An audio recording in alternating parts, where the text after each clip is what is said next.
Hello again, book lovelies, and welcome to the Happy Little Book Nook, or at least half of the book nook. This is going to be my Shadowhunters TV review.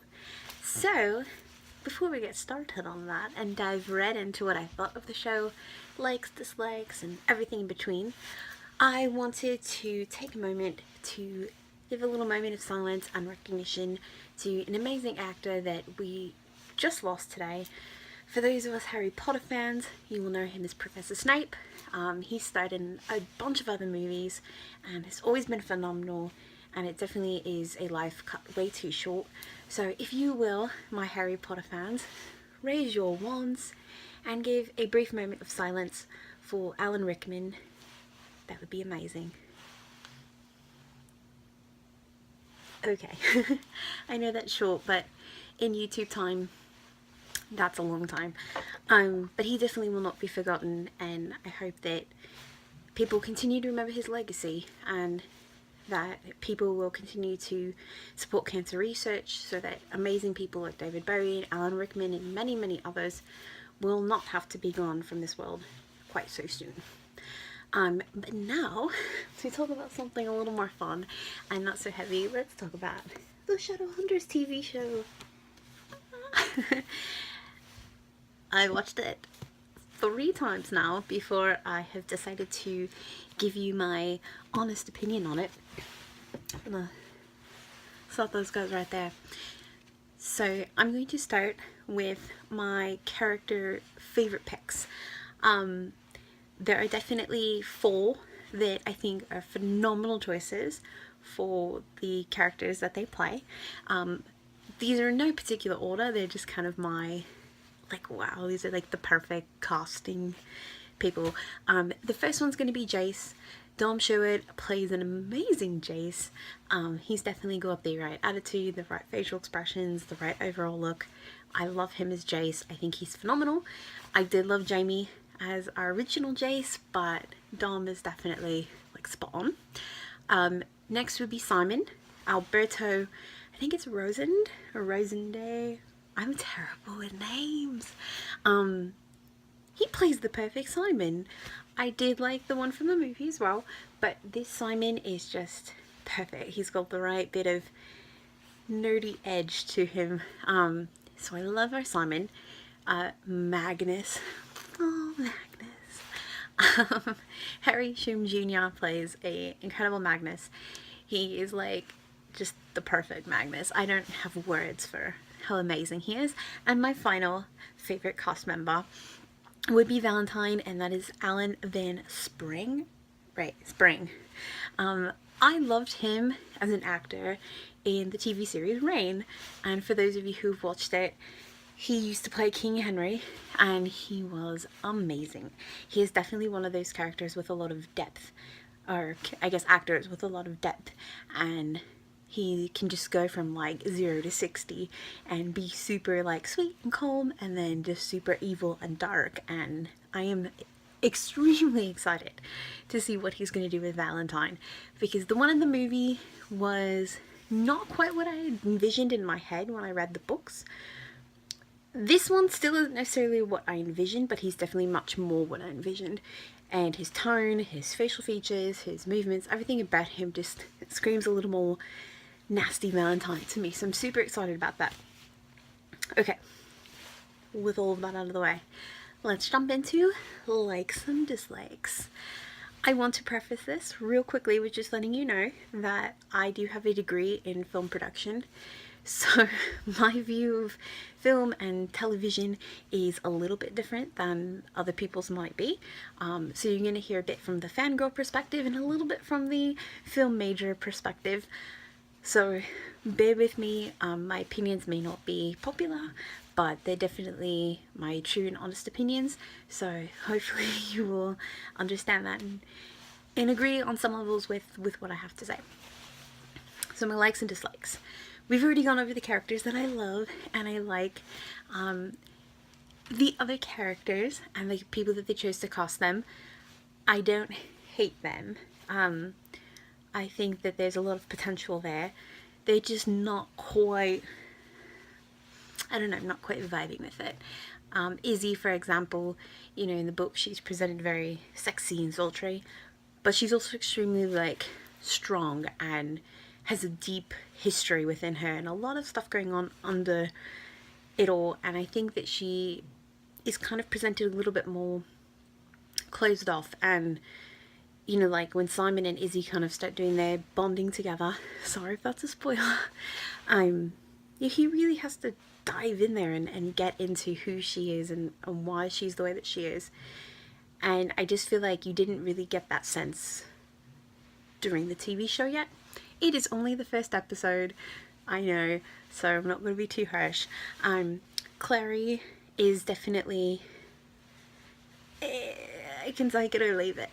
Some of the dialogue in the show, not kind of jumping ahead too much, but it was a little bit cheesy. It didn't really flow right.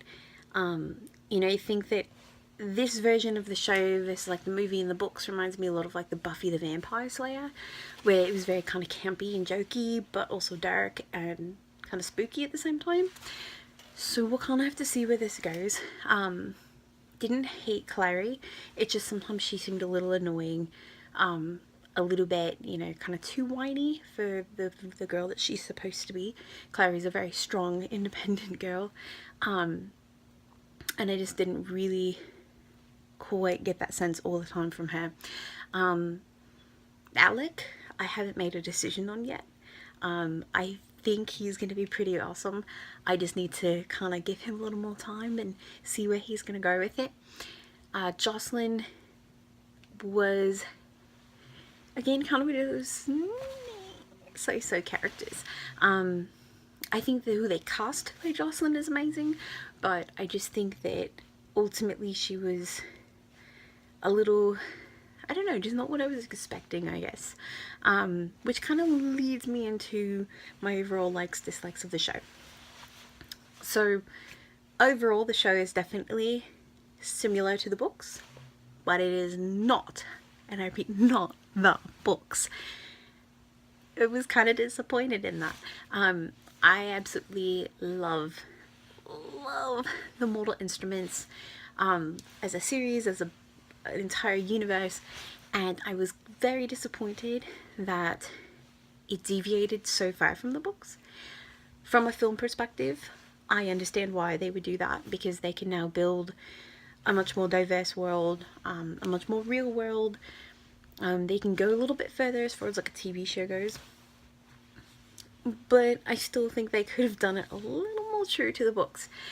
For instance, there's a scene where they go into the Institute, and from the books, and correct me if I'm wrong, the New York Institute was pretty much abandoned. It was the Lightwoods and Jace living there, and Hodge, but they really didn't have a lot of people living there, because a lot of the Shadowhunters were dying out and they were a dying breed, hence why Valentine wanted the Mortal Cup, so he could create new Shadowhunters. It's not till later in the series that we start to see Shadowhunters kind of coming together and being more, I guess, active in the world. So I was kind of confused why when we enter the Institute there's just like this influx of all these like Shadowhunters running around, and we jump right into let's talk about the Clave and, you know, let's get this mission approved by them. And there's a lot of technology in this show that I don't remember there being in the books, which was cool on one hand because it was very techy and, you know, futuristic. On the other hand, I feel like the Shadowhunter world and the Clave is a very old kind of traditional group of people, and it's a little weird to suddenly jump into like this high-tech world that is not really their style. You know, they still use swords to fight with. The overall, the vibe just was a little unexpected. It was cool, but unexpected. I did like the show. My overall opinion is I did like it.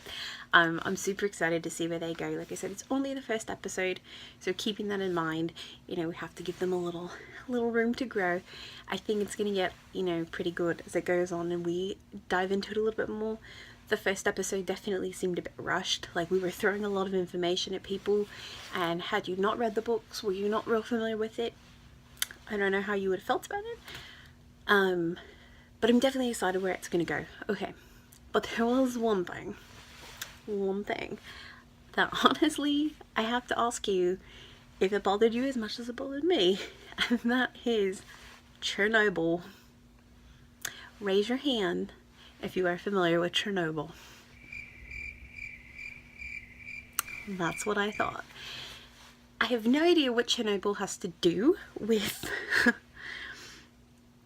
with the Shadowhunters or with Valentine or anything like that. Chernobyl is a place where historically, and you can look this up, I'm not going to waste a lot of YouTube time talking about Chernobyl, but Chernobyl has a lot of radioactivity, so a lot of people don't go near it, and I understand that a lot of, you know, awful things happen there. But I don't get why it's in the show. I don't get why it's attached to Valentine. I don't even get why they bothered with it.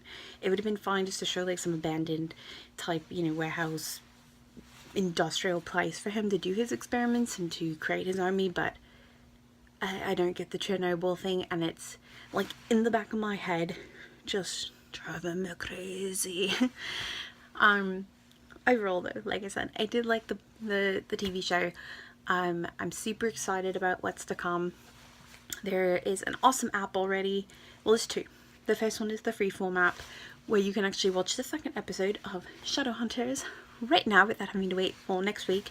And the second app that you'll find in the Apple App Store right under freeform is an awesome Shadowhunters TV themed app where you kind of get to dive into the world a bit more and learn about the characters and artifacts and the hunts that they do for demons. So some really cool stuff on there for those of us who cannot get enough of the shadow world.